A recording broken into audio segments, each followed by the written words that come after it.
معاشی self Reliance, اس کے بغیر کوئی بھی قوم باغبار نہیں ہو سکتی. اور نوجوان جب تک باغبار نہیں ہوں گے باغبار قوم نہیں ہوگی. ہم میں سے بہت سے لوگ سمجھتے ہیں کہ آج کا پروگرام آپ لوگوں کے لیے ہے، آپ یوتھ کے لیے ہے، آپ لوگوں نے باغبار قوم بنانی ہے، آپ نے باغبار بننا ہے.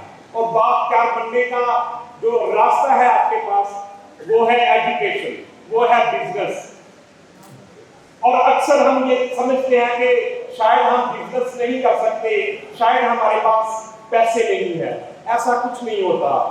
سب سے امپورٹنٹ فیکٹرز جو آپ کو آگے لے کر چلتے ہیں، جو آپ کی ترقی کا سبب بنتے ہیں، وہ ہے آپ کے جذبات اور وہ ہے آپ کے خیالات. جو پیسے کی بات ہے وہ بعد میں آتی ہے. میں آپ کو یہاں پہ ایک ایگزامپل دیتا ہوں. 20ویں صدی میں ایک شخص کا جنم ہوا امریکہ میں. وہ انتہائی غریب تھا. اس کی ماں سلائی کڑھائی کر کے اس نے اس کو ایجوکیٹ کروایا. اس کے پاس بہت زیادہ پیسے نہیں تھے، لیکن اس کے پاس خیالات تھے، اس کے پاس جذبات تھے، اس کے پاس بزنس ایک امپائر کھڑی کرنے کا جذبہ تھا. اور پھر لوگوں نے دیکھا کہ ایک امپائر کھڑی ہوئی. اس شخص کا نام کمیوز ولسن تھا اور اس نے جو امپائر کھڑی کی وہ ہالیڈے ان ہوٹلز کی ایک چین تھی. ایک دفعہ وہ ایک تقریب سے خطاب کر رہا تھا. خطاب کرنے کے بعد جب وہ دائی سے اترا تو صحافیوں نے اس سے سوال کیا کہ آپ کے پاس تو پیسے نہیں تھے، آپ نے اتنی بڑی امپائر کیسے کھڑی تھی؟ تو اس نے بڑا خوبصورت جواب دیا.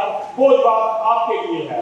اس نے کہا کہ ایک بزنس کی امپائر کھڑی کرنے کے لیے دولت کی ضرورت نہیں، جذبات کی ضرورت ہے، اور وہ جذبات مجھ پہ ہیں. آپ لوگ بھی ویسے ہی جذبات کے ساتھ اپنے بزنس کھڑے کر سکتے ہیں. ہم نے ایک سروے کروایا اور یوتھ سے ہم نے ایک ڈیٹا اکٹھا کیا اور ہمیں پتہ چلا کہ پاکستانی مسیحی یہ سوچتے ہیں کہ شاید یہاں پہ ڈسکریمنیشن ہے، شاید ہم کرسچن ہیں، شاید ہم پروگریس اس لیے نہیں کر سکتے. ایسا کچھ بھی نہیں ہے. آپ کے سامنے بڑی بڑی ایگزامپلز موجود ہیں. شہباز بھٹی صاحب نے پولیٹیکل فیلڈ میں ایک اپنا نام پیدا کیا، طارق صاحب نے پیدا کیا، Peter necklace of civil society میں بڑے ریسپیکٹڈ پرسن ہیں. اسی طرح بزنس کمیونٹی میں بڑے بڑے نام ہیں. آپ سب لوگ بھی اسی طرح کامیابی حاصل کر سکتے ہیں جس طرح ان لوگوں نے کامیابی حاصل کی. ڈسکریمنیشن کچھ نہیں ہوتا. جب آپ کے اندر قابلیت ہوتی ہے لوگ آپ کو کھڑے ہو کے سلام کرتے ہیں. میں آپ کو ایک ایگزامپل دیتا ہوں. ایک بچے نے جنم لیا انڈیا میں 1920 میں. ایک غریب دلت فیملی میں ایک بچہ پیدا ہوتا ہے اور وہ اس دلت فیملی کے ساتھ جو ارد گرد کے بڑے خاندان تھے، جو بڑی کمیونٹی تھی، جو بڑے ٹرائب تھے، وہ ڈسکریمنیٹ کرتے تھے. لیکن وہ بچہ پڑھتا گیا. غربت اتنی تھی کہ پہننے کے لیے جوتے نہیں تھے اور ان کے ساتھ ڈسکریمنیشن اتنا تھا. جب وہ اسکول جاتا تھا تو وہ جہاں سے دوسرے بچے پانی پیتے تھے وہ پانی نہیں پی سکتا تھا. اس کے پاس غربت کا یہ عالم تھا کہ گھر تک نہیں تھا، جھونپڑی میں رہتے تھے، لیکن جذبہ موجود تھا.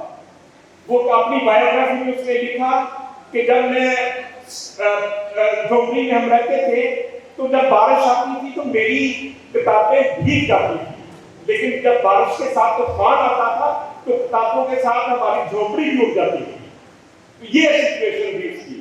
لیکن وہ اپنے جذبے کے ساتھ، اپنی محنت کے ساتھ آگے بڑھتا رہا. لیکن پھر دنیا نے دیکھا کہ 1997 میں وہی بچہ یعنی KR رائلن دنیا کی سب سے بڑی جمہوریت کا صدر بنا. تو آپ سب بھی ویسے ہی آگے بڑھ سکتے ہیں، ترقی کر سکتے ہیں، جذبے کے ساتھ، خیالات کے ساتھ، محنت کے ساتھ. بڑی خوبصورت بات کی طارق صاحب نے کہ آپ یہاں کے شہری ہیں، آپ یہاں کے بیٹے ہیں، بیٹیاں ہیں. آپ کہیں دور سے نہیں ہیں. نہ تو آپ ایران سے مائگریٹ ہوئے ہو، نہ عرب سے مائگریٹ ہوئے، نہ سینٹرل ایشیا سے مائگریٹ ہوئے ہو. آپ since and daughters of the soil ہیں. اس لیے بی کانفیڈنٹ، تعلیم حاصل کریں، بزنس کریں، آگے بڑھیں. اور اپنی قوم کو باوقار بنائیں. بہت شکریہ.